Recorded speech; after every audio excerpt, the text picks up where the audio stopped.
Kedudukan Sabah dan Sarawak dalam Malaysia bukan lagi berstatus negeri, sebaliknya wilayah. Halo Studio Lovers, sudah tahu nama-nama negara bagian di Malaysia? Ya, Malaysia adalah negara serumpun yang menjadi tetangga terdekat dari Republik Indonesia. Negara Malaysia ternyata terdiri dari 13 negara bagian dan 3 wilayah persekutuan yang kurang lebih statusnya setara dengan provinsi yang ada di Indonesia. Nah, kendati demikian nih, tahu kan kalau akhir-akhir ini beredar kabar bahwa ada beberapa sejumlah wilayah yang ingin merdeka alias memisahkan diri dari Malaysia. Bahkan tidak hanya satu loh, melainkan 5 Studio Lovers. Wilayah apa saja kah itu? Yuk simak ya video berikut ini. Tapi seperti biasa sebelum kita lanjut jangan lupa untuk menekan tombol subscribe dan aktifkan juga lonceng notifikasinya agar kamu tidak ketinggalan info terbaru dari Studio Langit. Johor terletak di sebelah selatan semenanjung Malaysia dan berbatasan langsung dengan Indonesia. Negara Johor memiliki luas wilayah 19.166 km. Johor merupakan negara bagian kelima terbesar di Malaysia. Nah, selain itu, negara bagian ini juga memiliki jumlah penduduk kedua terbesar setelah negara bagian Selangor dan negara bagian ketujuh terpadat di dalam. Nah, negara Johor Bahru adalah ibu kota Johor dan kota Iskandar adalah pusat pemerintahan negara bagian ini. Beredar kabar bahwa Johor ternyata memang ingin pisah dari Malaysia. Hal ini terbukti dengan adanya sebuah gerakan kemerdekaan yang bernama Johor Independent Association, Asosiasi Johor Merdeka. Nah, ini dibentuk dengan tujuan untuk mendirikan negara Johor yang terpisah dari Malaysia hingga tahun 2020. Jumlah penduduk di Johor mencapai 4 juta lebih dan mayoritas dihuni oleh keturunan Melayu Cina dan India. Agama terbesar di negara bagian Johor adalah agama Islam loh Studio Lovers. Nah, sebagian besar penduduk negara bagian terutama orang Melayu menganut agama ini. Orang Tionghoa di Johor sebagian besar menganut agama Buddha.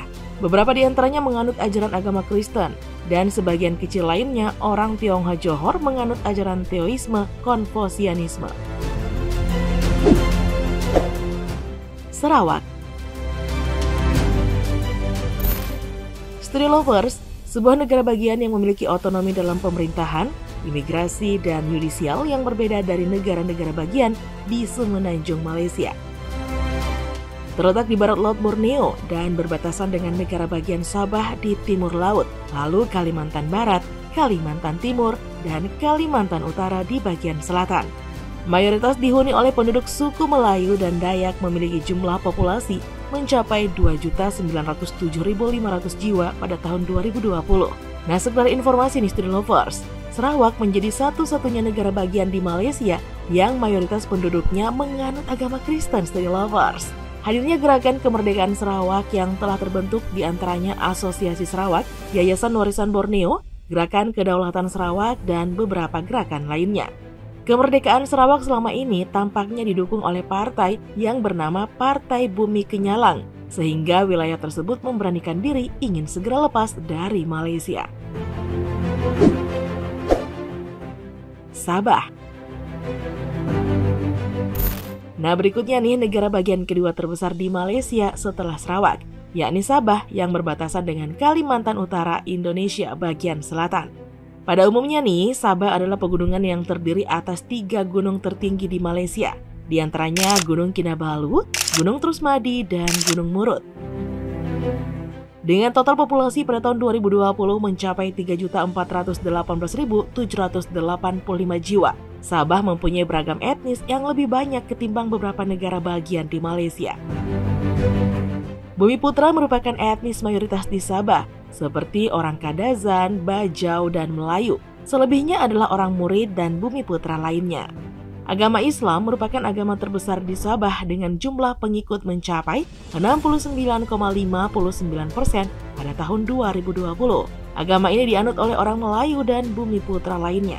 Agama-agama lain yang dianut di Sabah adalah Kristen, yang umumnya dianut warga Bumiputra dan Tionghoa, kemudian agama Hindu, terutama di kalangan kaum India Buddha, terutama di kalangan orang Tionghoa. Selain Sarawak, negara bagian Sabah juga berpotensi untuk siap merdeka atau lepas dari Malaysia. Di negara bagian berpenduduk 3,4 juta jiwa. Terdengar kabar nih kalau Sabah berpotensi merdeka, di mana di negara bagian ini hadir sebuah gerakan yang bernama Gerakan Sabah Keluar Malaysia atau GSKM.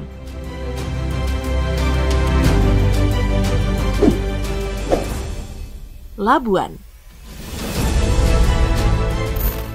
Labuan merupakan sebuah wilayah persekutuan di Malaysia. Pulau Labuan mempunyai luas 68 km persegi. Pulau Labuhan terletak sekitar 10 km dari pantai Sabah dan 2,5 jam penerbangan dari Kuala Lumpur, serta 5 menit perjalanan dengan kapal laut ke Pulau Papat. Pulau Labuan telah ditetapkan sebagai pusat keuangan lepas pantai dan pelabuhan bebas cukai. Labuan mempunyai pelabuhan yang dalam dan besar, yang merupakan sumber asal namanya pelabuhan atau labuhan. Nah, jumlah penduduk hampir 100.000 jiwa pada tahun 2020. Jika sampai lepas, maka tentunya wilayah Malaysia bagian timur hanya akan menyisakan Labuan sendiri yang akan berpotensi untuk menentukan nasibnya sendiri karena terpisah sangat jauh dari Malaysia Barat. Berikut adalah besaran penduduk Labuan berdasarkan etnis menurut data sensus Malaysia tahun 2020. Agama Islam merupakan agama terbesar di Labuan dengan jumlah pengikut mencapai 77,23% tahun 2020. Agama ini dianut oleh orang Melayu dan sebagian masyarakat India. Agama-agama lain yang dianut di Labuan adalah Kristen yang umumnya dianut warga Bumi Putra dan Tionghoa. Kemudian agama Hindu terutama di kalangan kaum India, Buddha terutama di kalangan orang Tionghoa. Jika Johor, Sarawak, Sabah, dan Labuan lepas, maka wilayah dari negara Malaysia hanya akan menyisakan wilayah Malaysia Barat. Dengan 12 negara bagiannya bisa dibayangkan bila keempat wilayah yang sebelumnya ingin merdeka tersebut lepas, maka wilayah negara Malaysia akan berkurang secara drastis dan jumlah penduduk juga akan terpengaruh dan ikut berkurang. Malaysia Barat atau Semenanjung. Malaysia adalah bagian dari Malaysia yang meliputi separuh bagian selatan Semenanjung Malaka. Malaysia Barat berbatasan dengan Thailand dan Teluk Thailand di sebelah utara, Selat Johor di sebelah selatan, Selat Malaka di sebelah barat, serta Laut Natuna dan Laut Natuna Utara dan Laut Tiongkok Selatan di sebelah timur Pulau Sumatera Indonesia, terletak di seberang Selat Malaka. Sedangkan Malaysia Timur terletak di seberang Laut Natuna. Nah, itulah tadi ulasan seputar fakta Malaysia akan pecah. Sebagian wilayah negeri jiran Indonesia ini akan merdeka membuat negaranya sendiri. Berat ya bahas wilayah yang hendak memerdekakan diri Street Lovers. Semoga saja negeri jiran mampu mempertahankan wilayahnya ya. Oke deh Street Lovers, sekian dulu informasi kita kali ini. Jangan lupa ya untuk mengetik tombol subscribe dan aktifkan juga lonceng notifikasinya. Sampai jumpa di video berikutnya. Bye-bye.